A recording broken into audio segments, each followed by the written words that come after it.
Miss SPO4 Sunny Binaventuro. But next time, to all those resource person, dapat po, papadala nyo po mas maaga dito. That's the protocol that being established in this committee. Thank you, Mr. Chairman. Thank you, Congressman Paduano. So please make it short, Mr. Buenaventura. Thank you, Your Honor. Good afternoon, Mr. Chair and members of the committees. I am Sanson Antioquia Buenaventura, a retired police officer with the rank of Senior Police Officer 4. I retired from the police service noon pa pong December 31, 2008. Mula noon, namuhay na po ako bilang isang sibilyan. Dati po akong security driver ng dating Mayor Rudy Duterte sa Davao City na naging presidente ng Pilipinas. Sa totoo lang po, right after my retirement, hindi na po ako naging security driver ng dating MRRD. Dahil po ang gusto niya ay isang police officer ang maninilbihan bilang driver niya. Kaya mula po January 1, 2009 hanggang noong campaign period na tumatakbo siya bilang presidente ng Pilipinas at nanalo siya, hindi na po ako nakakasama sa kanya. Hanggang ngayon po, Your Honor, Mr. Chair. Sa mga sinasabi nila at lahat lang akusasyong idinawit nila sa akin, wala pong katotohanan lahat ng mga yon.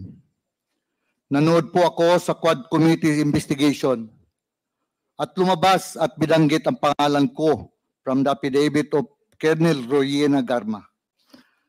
Ayon sa affidavit niya, nakatanggap siya ng pera mula sa akin at sa dalawa pang tao na binanggit niya na sina Sergeant Swan at isang alias Boy Alsi bilang reward money para sa AJK na nangyayari dito sa ating bansa. Sa akin, hindi po totoo. Yan po ay hindi totoo. Sa mga naririnig kong mga napag-usapan sa Quad Committee investigation na may kinalaman kay Colonel Garma, tulad ng nawawalang pira sa PCSO, mga kamag-anak niya, pati anak niya na pinapasok ng trabaho sa opisina ng PCSO, mga ari-arian niya sa labas ng bansa at dito sa Pilipinas, mga nangyayari sa Cebu, ayon sa dating Mayor Tammy Osmeña, at kung ano-ano pang findings laban sa kanya. Itong mga pinag-usapan ito marahil ang dahilan kung bakit idinawit niya ang pangalan ko. Inakusahan niya ako na nagbibigay ng reward money for AJK para ilihis lang ang investigasyon laban sa kanya. At upang maging mas kapani-paniwala, sinabi niya na siya ay nakatanggap ng 3 beses mula sa akin na reward money para sa AJK. Your Honor, Mr. Chair, sangayon po ako sa mga sinabi ni Honorable Congressman Akop sa matrix na ginawa ni Colonel Garma, kung saan wala at hindi kasama ang pangalan niya sa lahat ng kinasasakutan niyang issue. Iniiwas niya ang sarili sa investigasyon. Gawa-gawa lang niya ang lahat para makaiwas siya sa lahat ng mabibigat na issues laban sa kanya at kinasasangkutan niya. Your Honor, Mr. Chair, Colonel Garma should not accuse anybody to save herself. She has to prove every accusation she makes with evidence, hindi lang sa salita o sabi-sabi niya. Maraming salamat po sa inyo, Mr. Chair and members of the committees. With the permission of the chair. Yes, please proceed. Mr. Buenaventura, Yes, Your Honor. taga saan po kayo? Saan po kayo nag-originate or where were you born and raised? Davao City po. Davao City. Yes po. At I understand you're a police officer before your retirement. Saan po ba kayo nag-aral ng pagpupulis? Davao City po. Davao City rin po. And kayo po ba ay mayroong sariling pamilya? Yes, Your Honor. May asawa at anak po kayo? Yes, Your Honor. Taga saan po ang napangasawa nyo? Taga Davao din po. Going back to your police career, sir, saan po ba yung unang assignment nyo? Turil Police Station po. Saan po yun? Sa district o 3rd District of Davao. Turil Police Station, Turil, Davao City. Turil, Y- Davao yes, Your City. Honor. Anong taon po ito, sir? May 16, 1978 po. 1978. Pagkatapos po ng assignment nyo sa Turil, saan po ang sumunod? Tugbok Police Station po. Bugbog, Tugbok, Mintal, Davao City. Tugbog. Police Station, Mintal, Davao City. Sa Davao din po ito. Yes, Your Anong Honor. taon po ito? Hindi ko na maalala, Your Honor. Can you please give an approximate year? 1980s. 1978. I think 81. 1981. I'm not Pagkatapos, sure, Your Honor. I'm not sure. 19, maybe. pagkatapos po ng Tugbog, sir, saan po yung sunod na assignment nyo? Sa Davao City. Saksa. Sa Davao City. Your Sasa. Honor. Sa Police Station, Davao City. And can you please cite also the approximate year? I'm not sure, Your Honor. Maybe 1983. Not sure, Your Honor. 1983. After Sasa, saan po kayo sunod na na-assign? Doon na po kay Kwan, na naging security driver na po ako ni then Mayor Rudy Duterte po. Maari niyo po bang ikwento sa amin kung paano kayo napunta kay President Duterte during that time? Mayroon pong order from Davao Metro Discom din na i-assign ako sa City Hall under Mayor Duterte's term. Whose order was that, sir? Davao City Police Office po. Oh, so the order came from the Davao City Police Office. Napunta po kayo sa Office of the City Mayor. That was 1988. 1988. And starting from 1988, you work for Mayor Duterte. Can you please describe to us ano ho bang naging nature ng trabaho nyo sa noon ay Mayor Duterte? Security driver po. Security driver. And Yes, Your Honor. I wish to believe that as security driver, sir, kayo po ay halos 24/7 kasama ni Mayor Duterte. Yes, Your Honor. Paari niyo po ba siyang ilarawan? Anong klase po bang principal or VIP si Mayor Duterte? Simula nung 1988 hanggang 2008, kung saan kayo po'y nagtrabaho bilang driver security. Para sa akin po, mabait po si Mayor Duterte. And can you please share some incidents kung paano niyo po na-conclude na mabait si Mayor Duterte? This is 20 long years and I am sure marami ho kayong pwedeng ibahagi sa amin. Ano po yung personal nyong experience? Why you are saying mabait na principal si Mayor Duterte? Ganito po, minsan kung gabi magpatrol, may madaanan kaming tao, tanungin niya kung saan ka mag-uwi. We out in the morning. Tapos sabi niya, pakilala siya, Mayor Duterte, saan kayo mag-uwi? Para hindi daw matakot. Sabi niya sa Santa Cruz, Mayor, outside Davao City. May dalang bata, may dalang anak niya, 3. Husband, wife, at saka yung anak nila na maliit. Sinabihan ni Mayor yung backup, ihatid nyo sa Santa Cruz, Davao del Sur. So, inihatid nila. Aside from that, Mr. Buenaventura, bukod ho dun sa paghahatid, dun sa nadaanan yung mag-ina, ano pa ho yung mga insidenteng maaari nyo ibahagi sa quad? Bakit nyo sinasabing mabait na principal si Mayor Duterte? Minsan po, manonood siya ng news every afternoon, 5 p.m. Minsan may maghingi ng tulong yung mga bata na malaki ang ulo. Tawagin niya ako. Tawagan mo si Bong. Sagutin mo ang gastos doon sa ospital.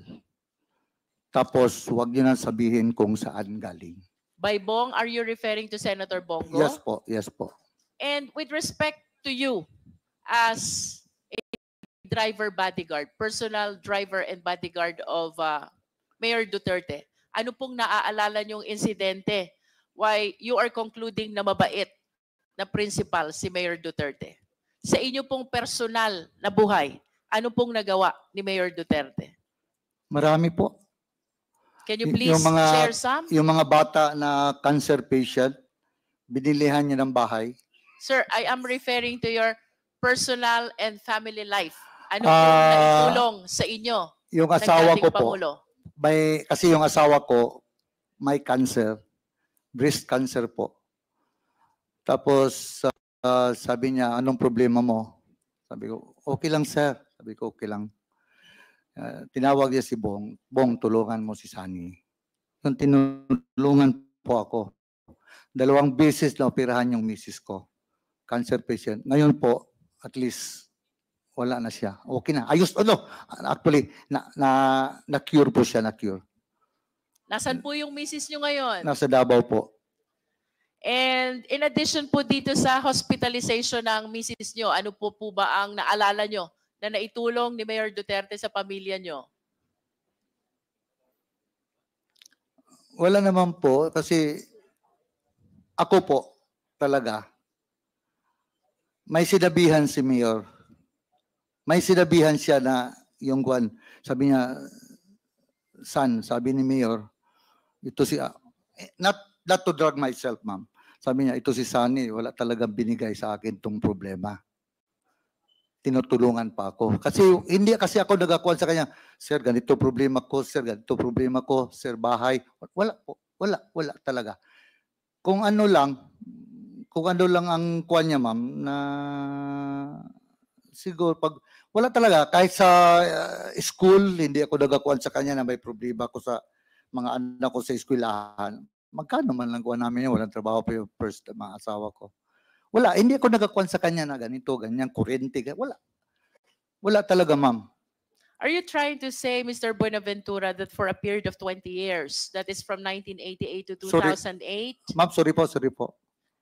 ang sinasabi niyo po ba simula 1988 hanggang 2008, ang naging personal na tulong lang sa inyo ni Mayor Duterte ay yung pagpapa-ospital ng inyong misis at wala nang iba? Minsan po, siyempre, pagdating ng Christmas, bigyan ka ng bonus, ganon. Pero kahit nagpatayo ako ng bahay, wala man, hindi man siya nagkuhan. Hindi ba na din ako nagsabi sa kanya? Nagpatayo ako ng bahay, sarili ko, unti-unti. Hindi ba ako nagsabi sa kanya, nagpatayo ako ng bahay? So wala.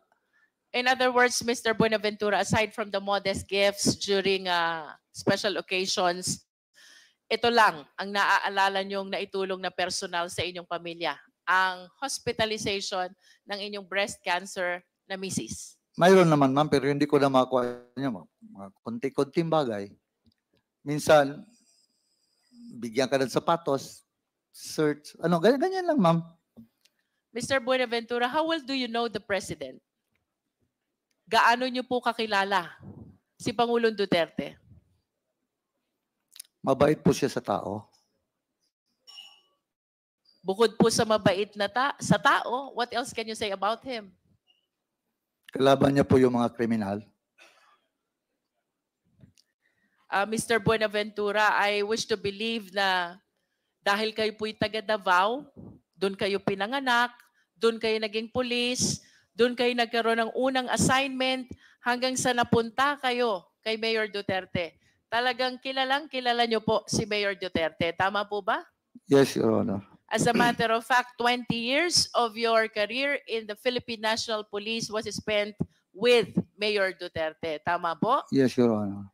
At nais ko po sanang tanungin ito hong mga personalidad na babanggitin ko sa inyo na sa tingin ko po kilala nyo ito dahil sa haba ng panahon na kasama nyo siya sa inyong trabaho. Nakikilala nyo po ba si Police Chief Inspector Ernesto Makasait?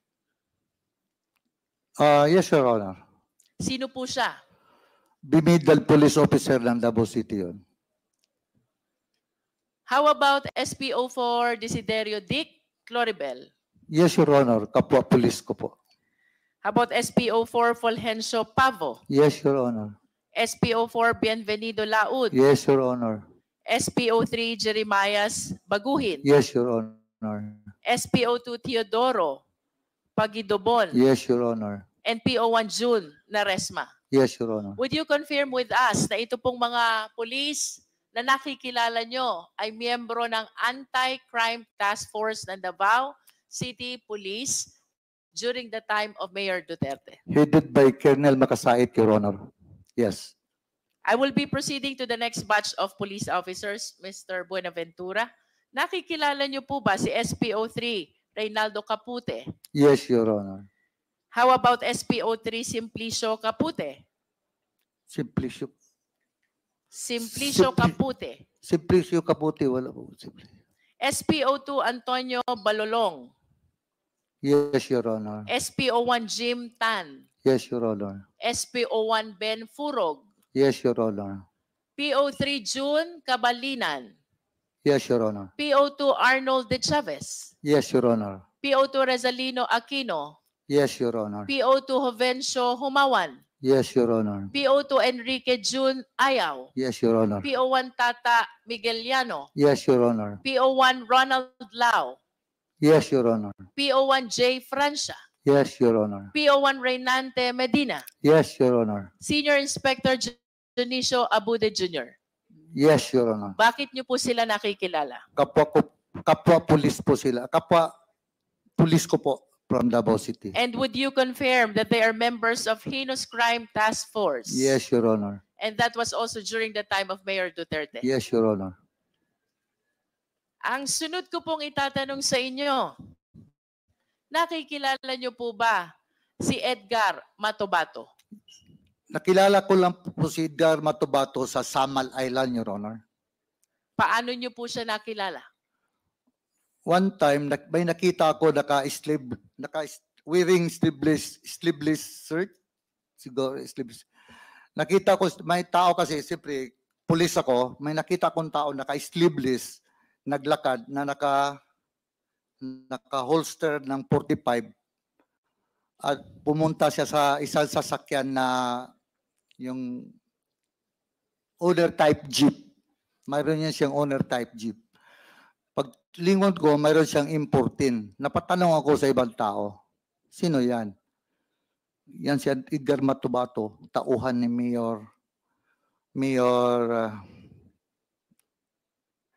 yung isang mayor ng Samal, Mayor ng Samal, Edgar Matobato, Antalan. Mayor Antalan, Your Honor. Nabanggit niyo po na nung una niyong nakita si Edgar Matobato ay siya'y may dalang armas. Naka-holster, Your Honor. Walang cover, labas ang 45. Labas ang 45 Yes. at may nabanggit pa po kayong isang armas. M14. M14. Yes, sir. Nalalaman niyo po ba kung si Edgar Matobato ay kapwa niyo pulis? No. And I Sabi understand- nila, ano yan, police? Sabi ko. Kasi naka-react lang po ako dahil police ako na may nakita akong may armas. Ano yan? Bata ni Mayor Antalan. I understand that you were a police officer during the time, Yes, Your Mr. Honor. Buenaventura. Did you not bother to prompt Sabi kasi Edgar nila, Matobato? member ng CHDF, Ano po yun? Civilian Home Defense Force, Your Honor. Saan po ba naka-attach itong civilian force? Civilian Police Force. na Home Defense Force. Army po yun sa Army. Civilian Home Defense Force. Yes, Your Honor. Saan po ba attach itong Civilian Home Defense Force? Sa military po, Army. Sa military po.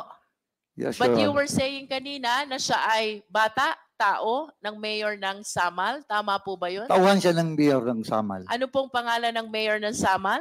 Mayor Antalan po. Nalalaman niyo po ba kung ano itong Civilian Force Multiplier? Yes, Your Honor. Ano po ba itong Civilian Force Multiplier? Home Defense Force yun under the Army. Under the Army. Nalalaman niyo din po ba na kayo ay kilala ni Edgar Matobato? After na, Your Honor, after noon. Yung first time nakita ko siya, after noon, nakilala niya rin ako na isang pulis. Kaya, Kilala po kayo ni Edgar Matobato bilang boss doon sa grupo ni Mayor Duterte. No, Do you na- confirm this? Hindi naman boss, Your Honor. Security driver lang po ako. Pero Security driver. would you confirm na kayo po ay kilala ni Edgar Matubato bilang isa sa mga tao ni Isang Mayor pulis po, Duterte? isang pulis. And would you confirm also that for quite some time ito hong si Edgar Matubato ay naging tao din ni Mayor Duterte? Hindi po.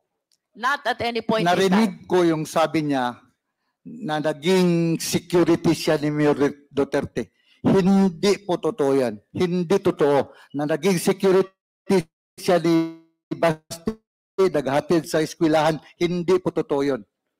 Hindi po totoo. Ang security ni Mayor Duterte, puro pulis.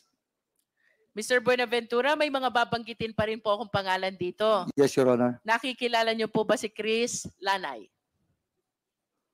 Chris Lanay. Hindi ko makuha mo, Your Honor. Si Andong? Hindi ko kilala, Your Honor. Si Jopet? Hindi, Your Honor. Si Alvin Laod? Pulis din yun, Your Honor. Alias Boboy Maldito? Hindi, Your Honor. Alejandro Casas alias Toothpick? Yung bata ni Juan yun, Your Honor, ni Las Cañas. Si Boy Pondoyo alias Boy Chacha? Sa City Hall po yun, Your Honor. Alias Inchik? Hindi ko kilala, Your Honor. Jerry Troso? City Hall po, Your Honor. De La Serna Brothers? Hindi ko Sina kilala. Ayan, Yoyin, at Jongjong? Hindi ko kilala, Your Honor. Duhilag Brothers na may pangalang Roland, Yanyan, Alan, at Valentin? Hindi ko kilala, Your Honor. Ayon po sa ating mga source, Mr. Buenaventura, ang mga nabanggit pong pangalan ay mga miyembro ng Davao Death Squad. At ito po ay ayon kay Arturo Las Cañas. Ano pong masasabi nyo rito? Yan po ang sabi ni Las Cañas, Your Honor. Dahil sila, nasa heinous crime sila. Ako, security driver lang po ako ni Mayor Duterte. Wala akong kuwan doon. Isang unit sila doon sa police. Dito lang ako sa kay Mayor Duterte. Do you confirm that the Davao Death Squad exists? Yun sa newspaper, sa media. Do you know Arturo Las Cañas? Yes, Your Honor. Do you know Jose Basilio? No, Your Honor. Las Cañas, Basilio, and Matubato. All of them are members of DDS, Davao Death Squad, and they are identifying you bilang taong dinadaanan ng mga orders ni Mayor Duterte. Ano pong masasabi nyo dito? Ganito po yun, Your Honor. Heinous crime headed by Colonel Makasait. Si Colonel Makasait, SPO4 lang ako. Dati SPO3 pa. SPO3 pa ako. Kung ako mag-order sa kanila, Your Honor, Colonel Makasait, bumidal police officer ng Davao City, maniwala sa akin yun? Maniwala sa akin yun si Colonel Makasait? Mr. Chair, Yes, Congressman Akop. maniniwala sa iyo kasi ikaw ang palaging kasama ng mayor. Pero hindi Pero ako... naman talaga, di ba? Yes, sir. Galing ako As sa servicio, driver, alam ko yan as driver security, Your Honor. Hindi, Driver pero security lang po ako. Pero kung may iutos yung mayor sa iyo, iisipin nung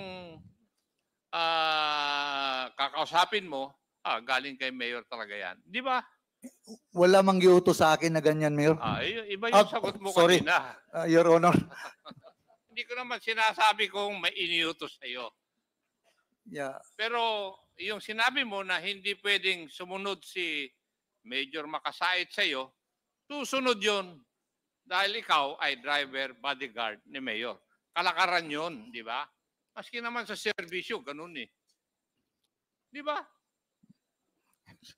Pares tayong galing sa serbisyo, kaya alam ko yan. Kaya huwag mong sagutin si Honorable Luis Ron ng ganun.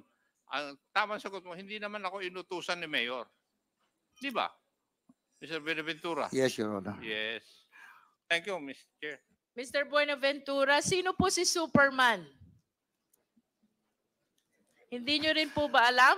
Yun ang call sign ni Mayor, doon may radyo pa kami, Superman. At least you confirm Yes, Your Honor. that Superman is Mayor Duterte. Yun ang call sign niya sa radio. Yes, and he is actually called Superman by DDS. Do you confirm that? I do not know, ma'am. I do not know. Hindi Sa amin niyo po lang yun, alam? ma'am, sa radio. Sa radio, ma'am.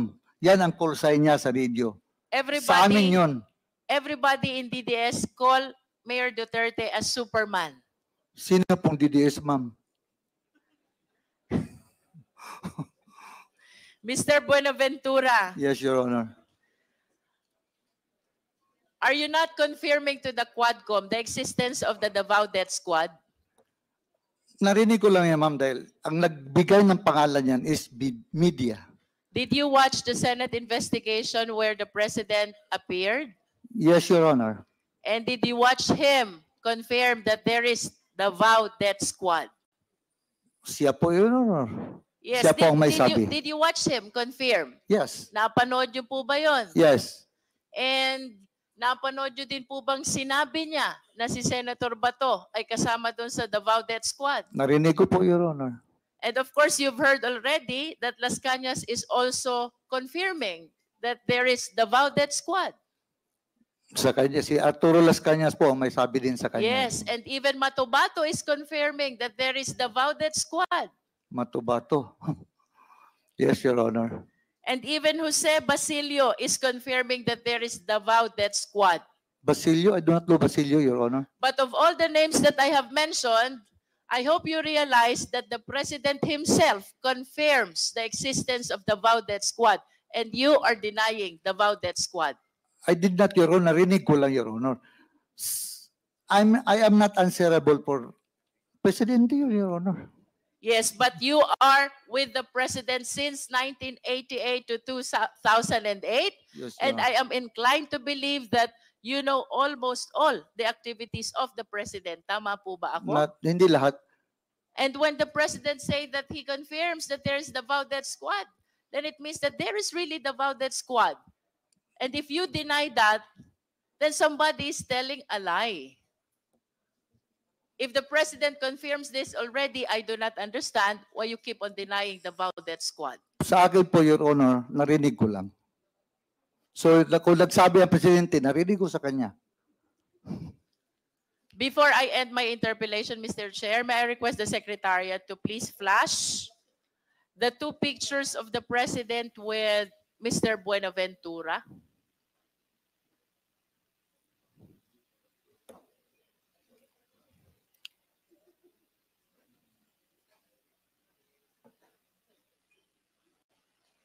Can we have the two pictures, Secretariat, please?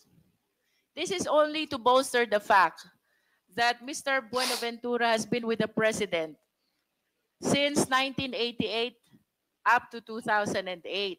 And for 20 years that he was working with President Duterte, then Mayor Duterte of Davao City. I wish to submit, Mr. Chair, that he is aware of all the activities then of Mayor Duterte.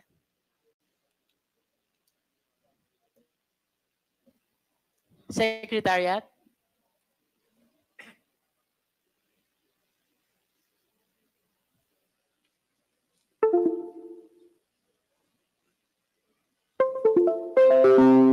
For my last question, Mr. Buenaventura, ang sabi niyo po kanina, mabait si Mayor Duterte. You confirm that? Yes, Your Honor. Kung ibabalik ko po yung inyong nakaraan and if you will be given the choice, sino pong gusto nyong maging principal nyo ulit? Si Mayor Duterte po ba ulit? Yes, Your Honor. That's how you admire, idolize, respect, and care for the former president. Tama po ba? Yes, Your Honor. And in the scale of 1 to 10, Mr. Buenaventura, if we will be assessing your loyalty and dedication to the former president, paano nyo ho ba gradean yung level ng loyalty at dedikasyon nyo sa former president? 10. 1 being the lowest and 10 being the highest. 10. And with a grade of 10, you will not say anything that will harm the president, yes or no? Sorry, ma'am. And with a grade of 10, ibig sabihin, yun po ang pinakamataas na loyalty at dedication na ibinibigay nyo sa president, you will not say anything that will harm the president. Yes. Yes, Your Honor. Yes. To the extent that you will make misrepresentation to save the president. Yes or no?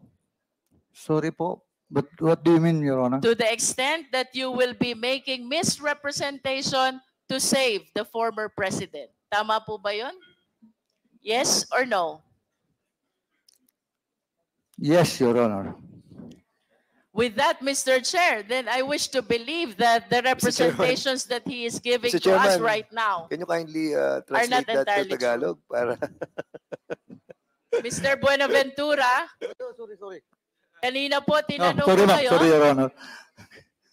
kung atin pong gragraduhan ang inyong loyalty at dedication sa inyong naging principal for a period of 20 years.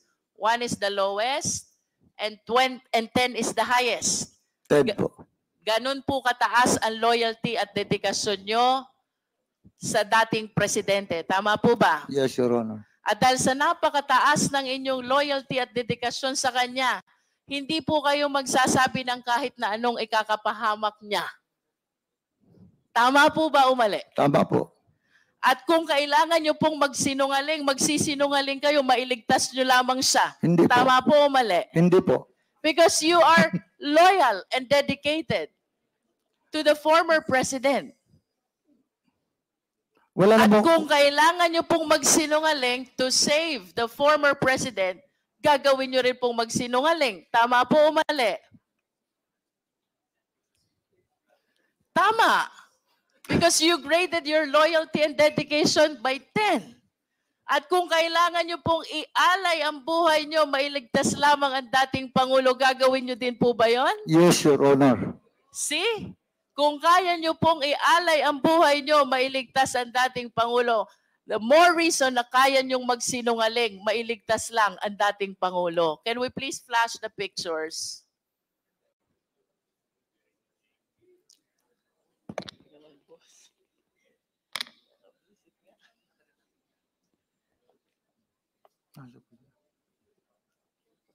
Next picture, please. The two old pictures. There. Maaari niyo po bang ituro sa amin dyan? Sino po ba kayo dyan? Yung naka-tindig po, nakaputi. Yun pong nakatayong nakaputi. Yes, Your Honor. Sino po yung may bilog doon sa gitna? Si dati presidente po. At sino naman po yung mga kasama ninyo sa picture? Taga-media po. Taga-media. Saan po ba kuha itong letratong ito? Sa kwan po, sa Turil, yung masalang Eden Bayabas po, hindi pa yon, wala pa yung Mga anong taon po ba kuha itong letratong ito? hindi ko lang maalala. Hindi ko lang maalala, Your Honor. Approximate year lang po. Perhaps you can base it on the looks of the former president. Batang-bata pa po siya dito. If you started in 1988, Early 90s, Your Honor. early 90s, so mayor na po si President Duterte during that time. Yes, Your Honor. As early as then, gano'n na po kayo ka-close dito sa ating dating Pangulo, no? Kasi kahit mga media ang kasama, kayo pa rin ang kasama niya. Tama po ba? Ako kasi ang security driver, Your Is Honor. Turil outside Davao City? Within Davao City. Within Your Honor. Davao City. Can we flash the next picture, please? Sino po kayo dito, Mr. Buenaventura? Wala po ako dyan, ma'am. Wala po kayo. Sino po yung may bilog na naka-shades? Hindi po ako yan, ma'am. Sino nga po? Yung may bilog na naka-shades, if you can identify him. Nakikilala niyo po ba siya? Hindi po, hindi po. I think nakikilala ko po siya. He's the former president. Tama po ba? Ay, yung isa, ma'am. Yung dalawa kasi nakabilog, ma'am. Yung isa, ma'am, hindi ko kilala. Itong isa, ma'am, kilala ko. He's the former president. At ito pong nasa bandang kaliwa, sino po ba yon? Hindi ko kilala yan, ma'am. Hindi niyo po nakikilala. Yun pong nasa likod. Ay, hindi po. Hindi niyo rin po kilala. But at least the first picture, Mr. Chair, shows that as early as 1990s, Mr. Buenaventura is already with the President, and having spent 10 years of his police career with the President during the time as mayor of Davao City, I wish to believe that he has given so much loyalty and dedication to the President, as proven by his recent answers. Ang sabi po niya, kung kailangan niyang ialay ang buhay niya to save the President, gagawin niya.